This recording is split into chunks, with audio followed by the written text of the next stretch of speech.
In Atlanta, Knicks down 2-1 in the series. They needed something, and they would get it from all their guys. Karl-Anthony Towns drives, finds KAT-Brunson over there in the corner. Knicks with the early lead. Hawks come right back. They swing it around.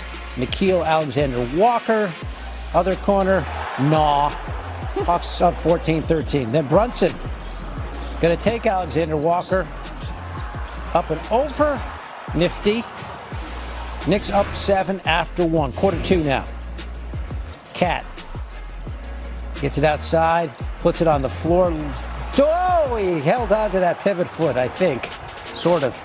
Tough bucket there. And then OG Anunoby really had a nice game. Step back three, splash. Knicks up 14 at the half. Been playing some tight games and losing against Atlanta, but not on this day. Although trouble here, Brunson gets caught in the double team and rolls his ankle.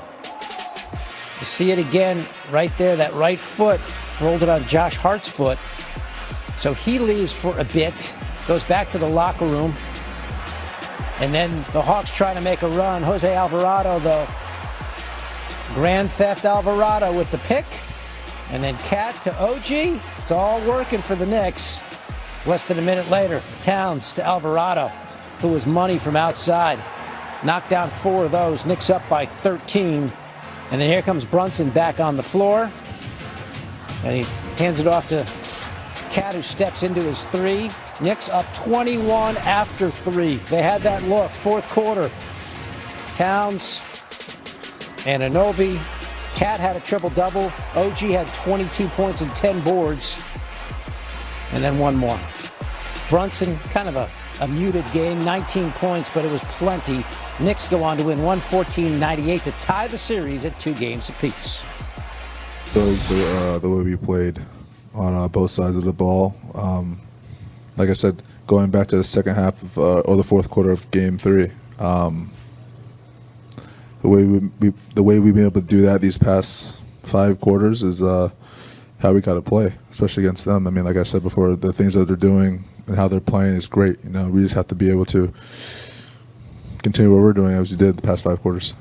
In a pivotal game like tonight, we needed to be our best. I thought we not only met the challenge, but we exceeded the expectation in the moment, and that's what you expect a team that has experience like us to do. In the long and storied history of the New York Knickerbockers, KAT is just the second player to have a 20-point triple-double in a playoff game. The only other guy was Clyde Frazier 5.5 decades ago. Clyde was actually in the crowd today watching this game, of course. Walt did it against Bill Russell and company in the 1969 Eastern Division Finals. That tells you how. Had his first career playoff triple-double and led the Knicks to a 16-point victory, 114-98. The series is now tied 2-2. He's the 4th Knicks player to record a triple-double in a playoff game, joining Walt Frazier, Dick McGuire, and Josh Hart. The Knicks host Game 5 in MSG on Tuesday night.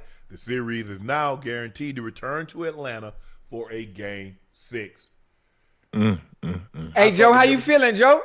I ain't feeling that good, Ocho. I know you ain't, because you owe me $100 now. Make sure you, hey, we even, because we was up. It's 2-2 now. We was up. Okay, you right. Yeah, we even. Hey, where the next game at, Joe? It's in New York, bro. Okay. You know what that's gonna be like, huh? In the Garden. Now you know the Garden is magical. Well, well, the thing is, I'm gonna be honest with y'all. I kind of like our chances on the road, because when you're on the road, you ain't really got nobody else, bro. It's just you and the squad you with. Like I told y'all before, I said, man, when you come home, everybody have a tendency to relax. Yeah, we won Game 3, but hell, we needed 3 and 4. You know what I mean? Yeah. I saw them Knicks fans in there too. Damn, Joe. I told you, bro. They Hey, Joe, you was at the game? Nah, I didn't go today, Ocho. I ain't go today. I ain't go today. But man, listen. Here's what I'm gonna tell y'all about this series. Take your time. Take your time. New York didn't do nothing that really bothered me. I'm gonna be honest with you. I just think it's us as the Hawks. Meaning we putting so much on CJ to come through and be the hero. Like, bruh, I think, you know what I don't think for real, and I think it's because he's still a little young. He a hell of a player, don't get me wrong. He's one of my favorite guys to watch, and that's Jalen Johnson. Yeah. I don't think he knows that he the baddest mofo on the court. If y'all just want me to be 100, just from watching the game, Yeah. he can stuff the stat sheet. Obviously, he can score, he can rebound, he can assist, he can defend, he can do a little bit of everything. 12 shots ain't gonna get it, bro. We can't win like that. We need you to be aggressive. When I'm watching the game, I'm watching because there's so much attention on him when he does have the ball that he got to take advantage of the little mismatches that he do get. You know what I'm saying? He can't be gun shy. I see him out there kind of second guessing himself a lot. When all he got to do is just go play, bro. He don't know how great he is and how much he can put his stamp on the game. I feel like, man, everybody on the team relying on CJ to play hero ball. CJ can't. Yeah. I mean, hell, he been playing great the whole series, but we got to have other guys to step up. I know Kuminga didn't play great today. Hey, listen, I think these guys will be better on the road. Obviously, I still got us winning in 6. I think we'll be able to come home and finish them out. I think we'll be a lot more focused in Game 5, but this is a tough series. KAT did. You can tell the Knicks made adjustments, meaning they passed the ball to KAT at the top, and they set these back picks to where they can get easy buckets. That's how he was able to get 10 assists. I think I thought KAT played great, but I didn't think they played just over and beyond. Yeah, they had us down by like 20, almost 25, 26 points at one point, but that's just because, man, I'm telling you, bro, when I'm watching the game, Uncle Ocho, it's like, I don't know what we was waiting on, but it's like, man, we give it to CJ. It's like, CJ, go to work. I'm like, damn, we need everybody to pitch in and do a little something, bro. Hey, what if you think Jalen Johnson is something in your eyes, but he don't believe he's what you think he is? Especially because we keep having the same conversation. We keep having the same dialogue about him being something that he should be, but he's not showing that on the goddamn court. Well, this is his first playoff, if I'm not mistaken, Uncle Ocho, and it's a learning experience, right? Getting to this point of the season, and I just feel like he'll get better, but he has to know, or somebody has to tell him, hey, look, bro, you the baddest mofo out here, man. Right. Or you just got to go out here and you got to believe it. You know what I mean? Like, I want to see him really go at his man. Yeah, Josh Hart, a solid defender, Uncle Ocho, but he can't mess with Jalen, bro. I'm going to keep it real. He can't mess with that boy. If he got his mind made up, he can't mess with him. Right. But what did you see tonight? Where was KAT at? KAT shot 2 3s. Where was KAT at? He did some damage down there. In that block, in that paint? I'm trying to tell him that. Huh? Bro, okay. Hey, Joe. You a great shooting big man. You the tallest player to ever win the 3-point competitions. Congratulations. Now get your big ass down on the block and do damage. Yeah, Joe. They ain't got nobody to do anything with him. He did some work. He did some work down there. 6 for 10. Yeah. Shot 9 free throws. So he was very aggressive. Was aggressive. Yeah. And then Mitchell Robinson come in and getting putbacks. Yeah. Because that's the advantage they got, is they got size.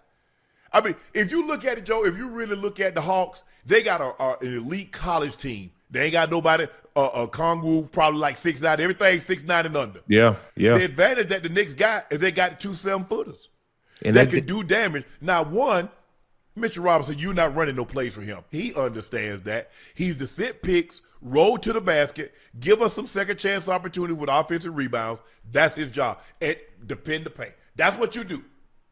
He does it very well. He does. KAT can shoot the 3. KAT can pop, shoot the mid-range. KAT can put the ball on the floor. Man, he just look awkward when he go into the basket because he look like he damn walk every damn time. He about to fall over every time he started driving to the hoop.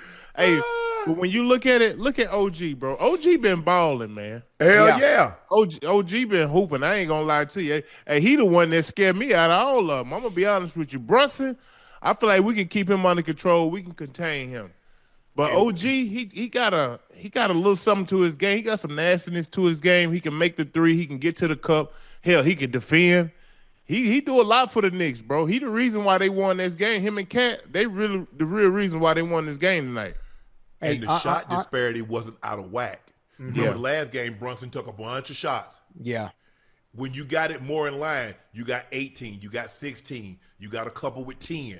We can live with that. But when you got one guy taking 26, 27, 28 shots, and then the other guys are under 15 shots, now that gets out of that gets out. Now, if he makes 19 of those, we ain't got no problem. But when you get down there, you making 7 or 26, you making 8 or 26, 10 or 26, that disparity is just too far out of whack. And now you don't allow the other guys to get in rhythm. I thought tonight he allowed the other guys. OG got it going. Yeah. Cat got going. Guys were able to get into a rhythm because Brunson didn't dominate the ball. And I understand he's a phenomenal player, Joe. Yes. And it's just natural because so many times they needed him to play hero. He's needed to be Mighty Mouse. Yeah. And he's done that. Yeah. Matter of fact, honestly, Uncle Joe, Yes. really, the Knicks is the superior team here, honestly. And I think it's their fault for playing down to the competition. Let me finish, Joe. Let me finish, Joe. I think the Knicks are the superior team, and they're playing down to the competition. And tonight, the big dogs rose to the occasion to let the little fellas know who the real deal is. As long as Cat does what he did tonight, I'm going to get my ass off the goddamn three. I'm going to get down here in the block, get it to me. I'm going to go to work because you ain't got nothing that can stick him down there anyway. Huh? It's a mismatch every time.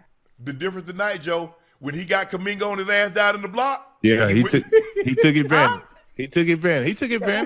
What we talk about, Joe? Hey, I give him his credit when credit is due, bro. Cat played a hell of a game tonight. He played a hell of a game. No, I need to see more. I definitely need to see more. But I love the fact that they amped up the pressure, that they rattled Atlanta, and that at times Atlanta couldn't seem to get going. I like that. I like the fact that Jalen Brunson came out and let them know who the hell he is, and that these are the playoffs and he ain't messing around. And Karl Anthony Towns did the same. That's what needed to happen to open this series. That's what did happen. OG Anunoby, obviously, is somebody that, he twisted his ankle, so he's questionable for the game. We expect him to play tonight, but you just never know. The Knicks are the better team. The Atlanta Hawks are young, up and coming. They're going to play you tough. It's not going to be an abundance of blowouts or anything like that. But the Knicks are supposed to win this series. They handled the Atlanta Hawks the way that they were supposed to handle it. Now they got to make sure they do that and go up 2-0 going back to Atlanta this week. That was a very solid Game 1 victory over the Hawks. And I would just say to Knicks fans, my advice, which you probably won't be interested in, but my advice is don't evaluate Knicks wins with style points. Because this is one of the things that I've seen throughout the season. The Knicks had a quality year. They had one stretch where they went 2-9, where they were pretty disappointing in that stretch. And you can take that apart at a later time. But if they don't go 2-9 in that stretch, if they even play 500 basketball, they would have been the number 2 seed. But throughout the entire season, there was just this constant evaluation about how this team wasn't performing maybe to the level of their expectations. Even when they played well, it came with asterisks. And that even happened in Game 1 here. They had a quality win, but people were like, well, Brunson didn't play well for the first quarter. Towns only played well in the second half.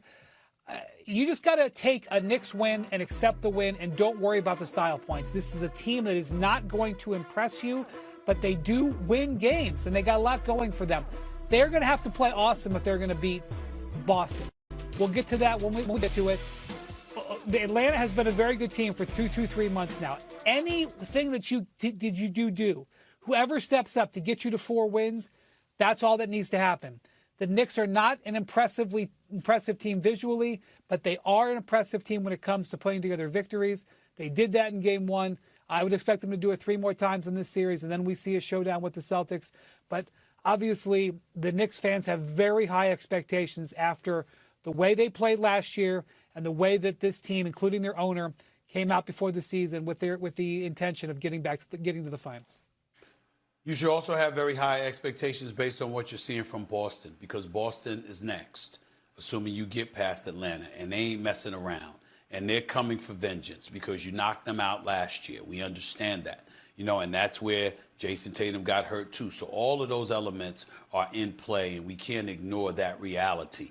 If you're the New York Knicks, you want to win this series, you want to do so as quickly and efficiently as possible, because you're going to need all your horses going up against Boston in the next round. There is no way around it. You've got to be ready. You don't want this series extended. You don't want to get drained. You don't want to get injured. You don't want any of those problems creeping up. You need to be ready to go for the next series because that's what it's all about. I think what was encouraging to watch from the Knicks is I don't think, and I would assume you agree with me, they played their best basketball in that game one against the Hawks, and yet they still kind of dominated. Like Jalen Brunson did not play the best, especially in the second half. Karl Anthony Towns said he felt rusty in the first half. So we'll see what happens here in game 2 tonight at the Garden against the Atlanta Hawks. Coming up, strong words over the weekend.